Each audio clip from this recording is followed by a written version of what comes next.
Silly Ervins presents it's the Kerbal Space Program. We're headed to Eve, the purple planet. And this is how we're kind of going to get back from there. Yeah, back from there. This is the escape vehicle, or at least the top part of this thing is. The rest of it, I'm going to be taking apart here. Click, to show kind of how it all will break apart later on. Click, chikink. We'll take a look at how we're going to get out of the planet's atmosphere, and then possibly to Eve.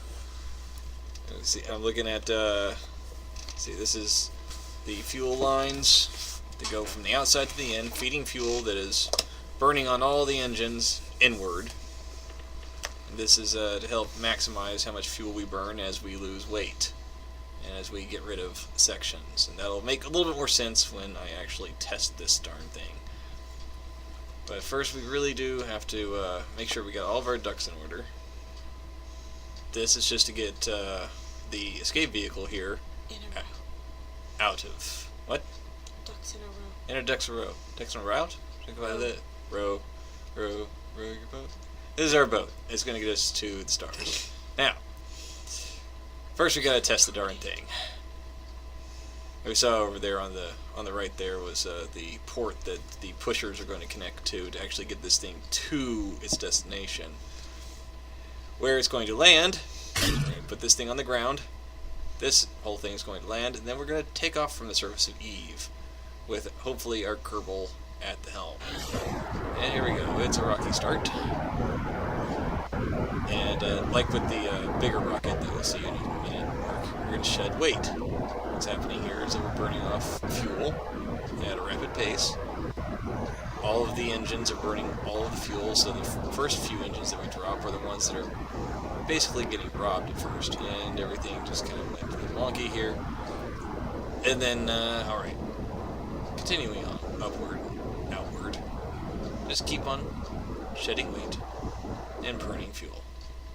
And at this point, questions, comments, concerns?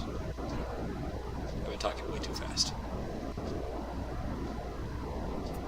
Shrug. Okay. Gravity lean. Drop more weight. Make a few predictions. Lean a little bit further into the Earth's rotation. And guesstimate. I do a heck of a lot of guesstimation here. Mainly because I don't really know exactly what all I'm doing, because it's all kind of hit or miss. But basically, I probably spent about, 20 hours, I guess, just making and remaking and redoing all of these different little systems to get into orbit and get this whole thing working. And don't you also have to, when building something like this, the getting home escape vehicle, when you're testing it on Kerbin, if you're wanting to send it to Eve, guesstimate up. So what works here to get it into orbit and escape velocity around Kerbin, add to it to get it off of Eve, because Eve has a thicker atmosphere and greater gravity than Kerbin does. Yes. To help me with that a little bit, we do end up having a decent amount of fuel left over just getting it around Kerbin. That's one factor. The other factor is that this vehicle is a bit more heavy than the one that we're going to be using to get off of Eve. Unless you're hot, get off.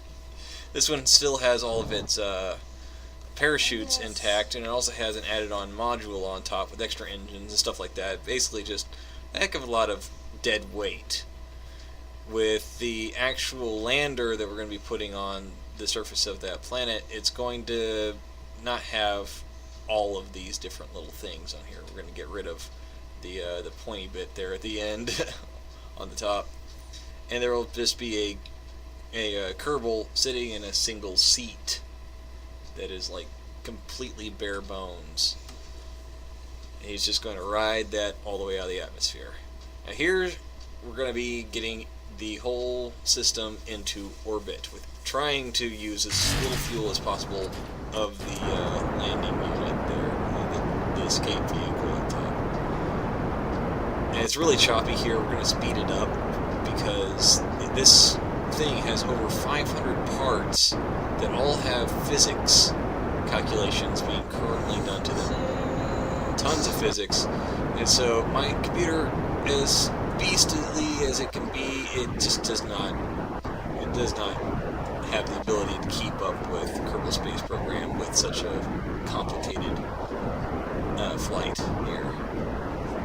And a few gratuitous shots there of the engines. A few.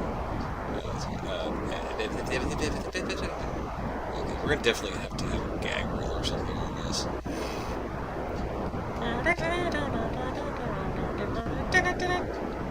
That's my rendition of Yakety Sax. Thank you. I'm here all week. Yeah, a little bit. I still pretty good for this. Yes. We just finished listening to Ready Player One and one in. Ready Player. You finished listening to Ready Player One. I'm reading Faust. Here we finally ran out of fuel off the first few boosters. I'm going to shed those and continue on. We're actually going at 3 times normal speed. This launch took me like half an hour. Hopefully we should have this down to like 6 minutes when I get done with it. It was ridiculous. It really was. It was just frame after frame after frame, and very, very, very slow maneuvers, very, very little energy used, and trying to get this thing to use as little amount of fuel as we possibly could to get it into orbit and then get it into a circular orbit. And then I messed up so many times and wasted so much fuel, it was pretty ridiculous. And in fact, we used up more fuel than planned. I actually had to break out a few extra engines. So we're going to get rid of these. They were so heavy that I had to add engines to the sides of them to blow them out and away so it wouldn't destroy the craft as we went along. And we just burn fuel, and that vector just is not getting any better. Just cannot put enough energy, enough speed on to get into orbit here. This rocket was just so ridiculously massive. It took a ridiculous amount of power to get this thing just up to an orbital height, altitude. So why didn't you make it smaller? Oh, that didn't quite work there. I tried to make it smaller. I tried to make it as little as I could, but I just could not get a smaller escape vehicle to escape from the atmosphere, and I couldn't really use smaller parts for the booster rockets to get it all the way up. The only thing I could have done was add more to it, and it was already slowing down my system so far that I had to use the minimum amount possible. And so here I see that I'm starting to fall towards the Earth. I keep trying to call it the Earth. Keep trying to fall towards Kerbin, and so I pull out my bag of tricks, which was a pre-programmed set of 4 of the engines going off to give me a little bit extra boost there, and we finally get into orbit. And it's a very shaky orbit because I'm still skimming off the atmosphere on the periapsis at this point. The apoapsis and the periapsis have turned around. Never did look up that word to see if you were pronouncing it correctly. Yeah, the last time we tried to do this recording, I mispronounced it. I call it the apopsis, and now we're curious as whether or not which one is the right one. And I think it's apoapsis. Kindle fire! Tell me what I want to know. And she's going to look that up and then correct me, or hurt me in some way. And here I made some simple mistakes, and I got my orbit just kind of wonky, I guess.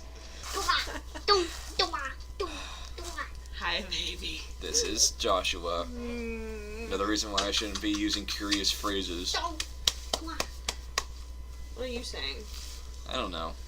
He might say them too. Don't dwa? Don't dwa? I don't know what that is. I don't know.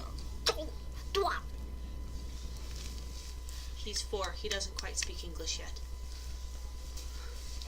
He tries. It's just a strange form of English and gibberish.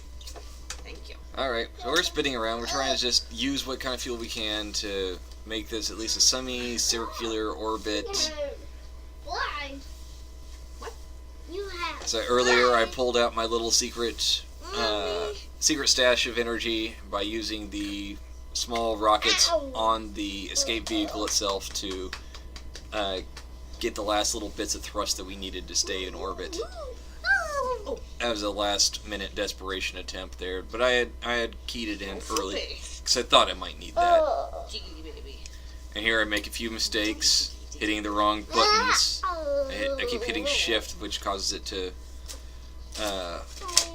at inopportune times, accelerate when I don't mean to. I love you too, baby. I try and get into a circular orbit so that actually connecting to one of the push modules, which there will be 2, one to get into a high orbit and the other to actually get to our destination. I'm being attacked by a 4-year-old. I'm going to flip this thing around. Hopefully not make any more mistakes. I'm not NASA. I'm doing this all kind of by the seat of my pants. And I'm currently in my seat of my pants here. I seem to have a 4-year-old who's trying to play with the curtains. I think he might be after the cat's tail. He might be... Ellis, you might want to defend thyself. Yeah. Ellis needs to stop sticking his tail out the window because He gets... the other cat attacks his tail and the 4-year-old attacks his tail and he gets mad and wonders why that happens. Uh-huh. Josh. Knee in face. Elbow in face. You are a huge 4-year-old. Get off. I'm not sure he can... You guys are going to tumble What are you, backwards. like 68 pounds now? 46. 46, the other way around. Okay. He was 46 when we went to Mississippi. Right. Ugh. Big 4-year-old. And here we have getting away from the rocket. And that's about it. So here we go. Thank you for watching. We're going to sign off. Hug. See you next time. Hugs. I got a hug. Bye-bye. Say bye-bye. Bye-bye.